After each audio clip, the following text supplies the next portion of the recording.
Welcome back to the Football Forecast. It is the final round of the group stage at the 2026 World Cup. And today we have 4 fixtures that are going to produce drama, elimination, and qualification in equal measure. Jordan face Argentina.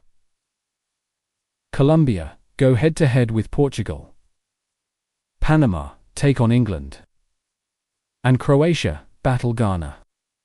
2 groups, 8 nations, and every single team in at least 2 of these groups has something massive on the line tonight.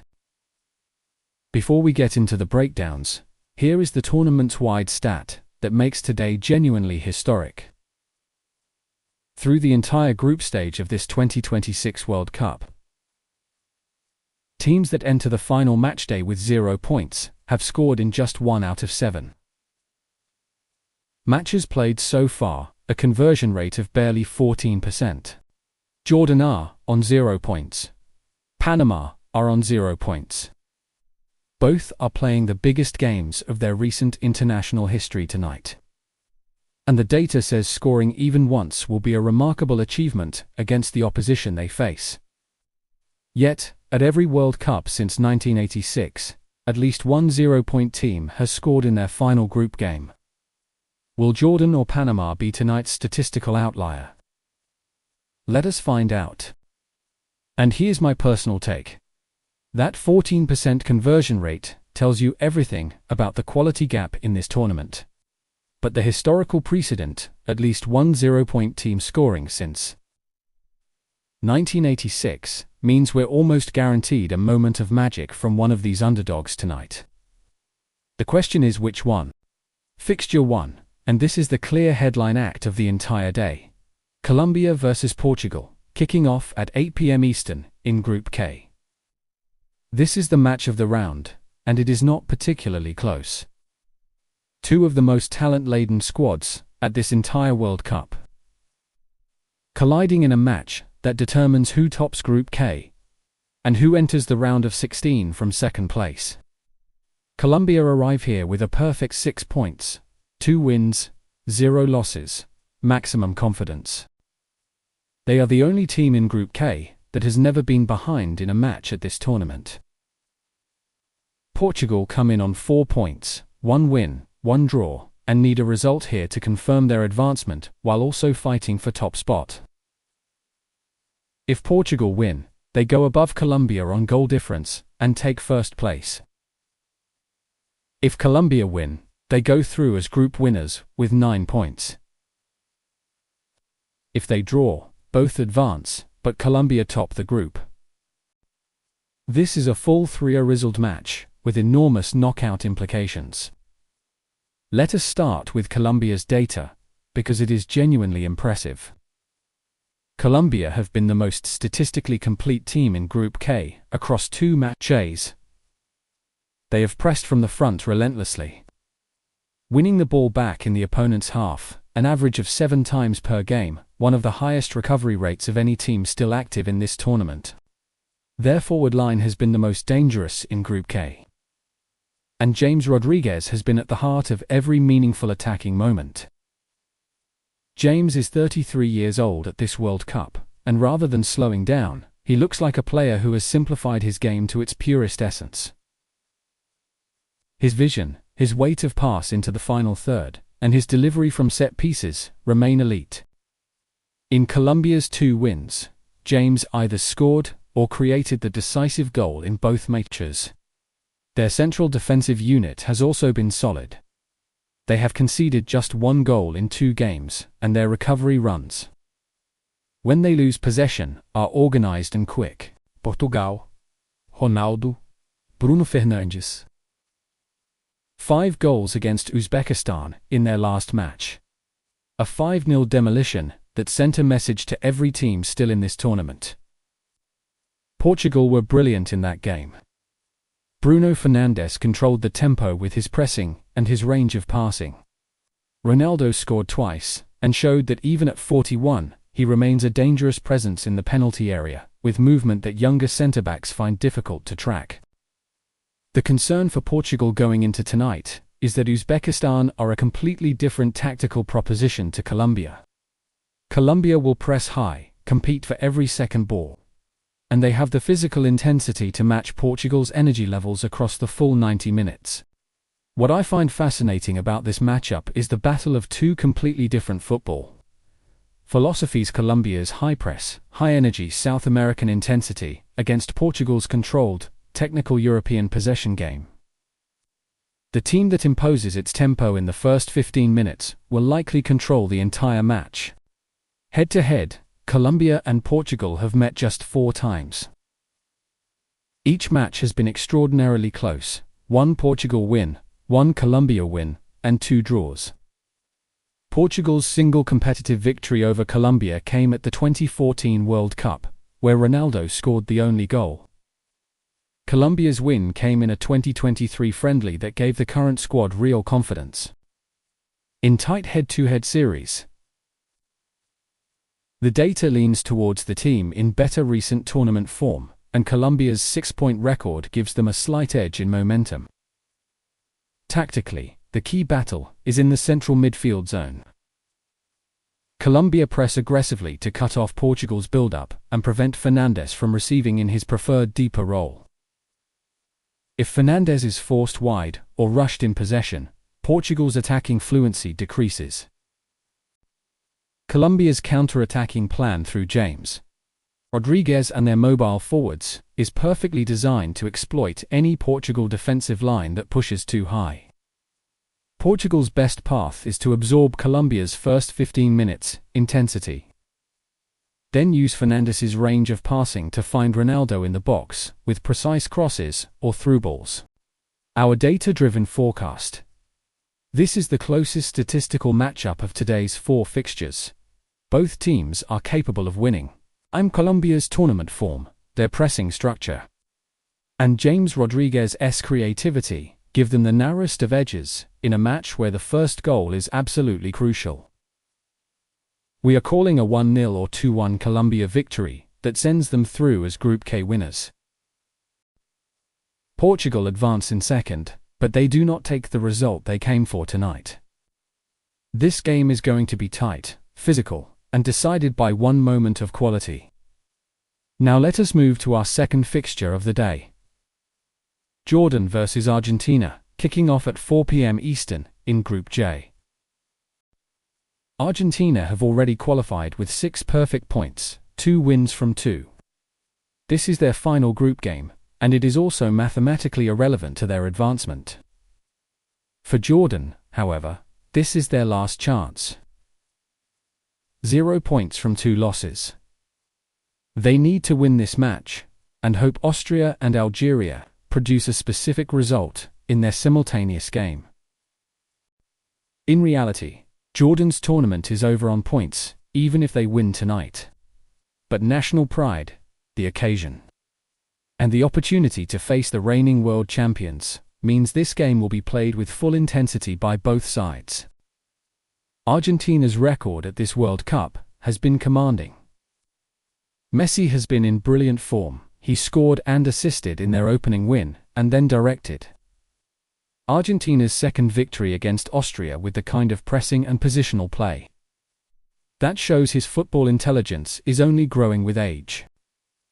Argentina's defensive record is perfect, 0 goals conceded, and their midfielder rotation through Enzo Fernandez and Rodrigo de Paul has controlled every game they have played. I actually think the most interesting subplot here is how Scaloni manages his squad rotation. Argentina have already won the group, so expect to see some of the younger players get minutes. Names like Nico Paz and Giuliano Simeone. But Messi will want to play, and against a Jordan side that has nothing to lose. His presence alone changes the entire dynamic of the match. The honest data reality for Jordan is stark. They have lost both of their matches without scoring a single goal. 0 goals from 2 games is the lowest attacking output in Group J. Their defensive organization has been solid in patches, but they have not yet shown the attacking combination play needed to threaten a team of Argentina's caliber. Moussa Altamari, Jordan's most dangerous attacking player, will have to produce something extraordinary to break through Argentina's backline. But if there's one positive for Jordan, it's that Argentina's rotated defense might not have the same cohesion as the starting unit. That's Jordan's only window. Our tactical forecast. Argentina's coaching staff will likely rotate several players tonight to keep their squad fresh for the knockout rounds. But even a rotated Argentina side has too much quality for Jordan to contain. Messi will play his minutes and create chances regardless. We are calling Argentina to win comfortably, 3-0 or 2-0, with Messi involved even in a partial appearance. Jordan exit this World Cup without a goal to show for 3 matches. One of the toughest statistical records of the entire group stage. On to our third fixture of the day. Panama vs England, kicking off at 8 p.m. Eastern, in Group L. Group L's final matchday is a fascinating 3-way situation. England are top on 4 points, Ghana are level with England on 4 points, and Croatia are just 1 point behind on 3. Panama are bottom on 0 from 2 losses. England and Ghana play simultaneously, England versus Panama. Ghana versus Croatia, meaning both matches influence each other in real time. England need to avoid defeat to guarantee advancement. But given Panama's 0.0 win record, England's priority is straightforward. Win this game, control the result, and let the group sort itself out. England drew their matchday to clash with Ghana, a match that raised questions about their attacking firepower. Despite possessing Jude Bellingham, Harry Kane, Bukayo Saka, and Anthony Gordon, England could not find the breakthrough against Ghana's organised low block. That draw means they cannot afford complacency tonight. The data is clear about England's strength in this tournament. They lead Group L in possession percentage across 2 games. They lead in pass completion rate, and Bellingham's pressing stats are elite. But their shot 2-goal conversion rate has been below expectations. Tonight against Panama, who have allowed the most shots of any team in Group L across 2 games. England finally have the environment to convert their dominance into goals. Here's what I'm watching. Kane's movement off the ball. He's been quiet by his standards, but against Panama's disorganized defense, he should find the space to finally break his goal drought. If England score early, this could get ugly for Panama. Panama have shipped goals in both of their losses, and their defensive shape against high-press sides has been visibly disorganized. England's front press, if it functions at full intensity from minute 1, will create multiple chances. Kane needs a goal. His tournament has been quiet by his own standards. And Saka's 1 vs 1 quality against Panama's fullbacks should produce consistent crossing opportunities. This is the game where England's attacking players need to deliver.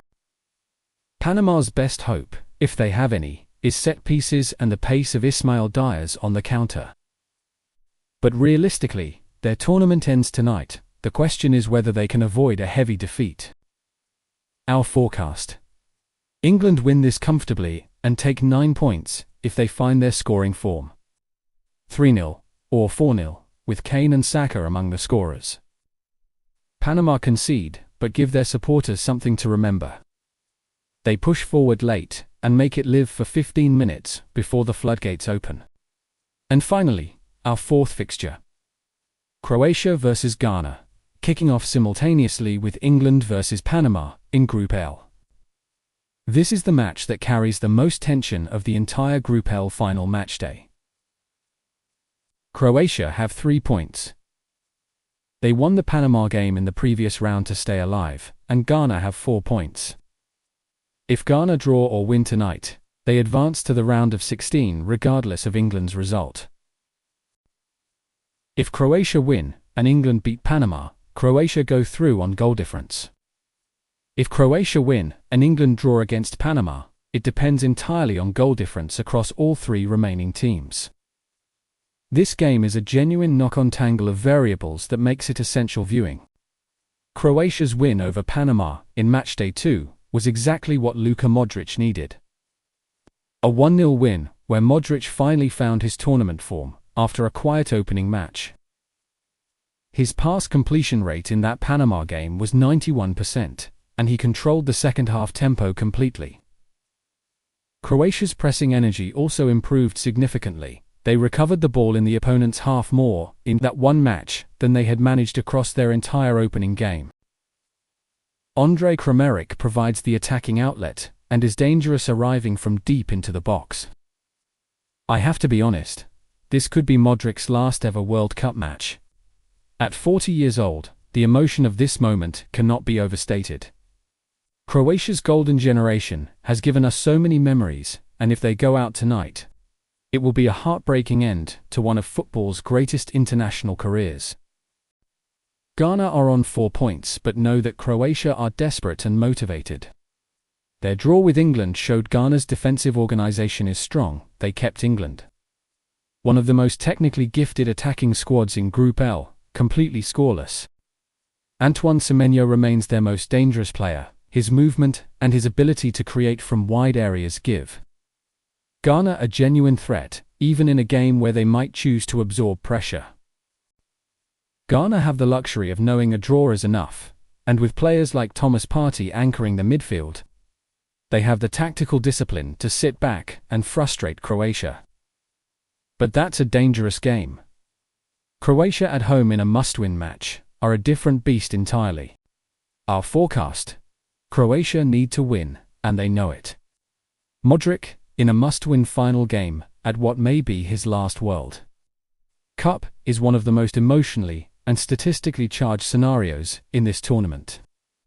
But Ghana's defensive solidity makes this difficult. We are calling a 1-1 draw Croatia score through Kramaric.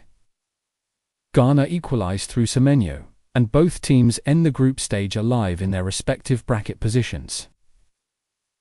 Ghana advance with 5 points. Croatia's World Cup ends on 4 points, eliminated on goal difference. A heartbreaking finish for one of football's greatest modern players. And that is your complete breakdown of today's 4 World Cup fixtures, right here on the Football Forecast. Now I want to hear from you. Drop a comment below and tell me which of tonight's 4 games has you most locked in. Is it the Colombia vs Portugal Group K clash for first place? Argentina's final group game against Jordan? England looking to rediscover their scoring touch against Panama? Or that Croatia vs Ghana elimination decider in Group L? Hit subscribe right now and turn on that notification bell. The round of 16 is coming, and we will have full breakdowns for every single knockout fixture as they happen. Follow us across all our socials for live score updates, real-time stats, and post-match reaction as tonight's results land. All the links are in the description below. See you in the next one.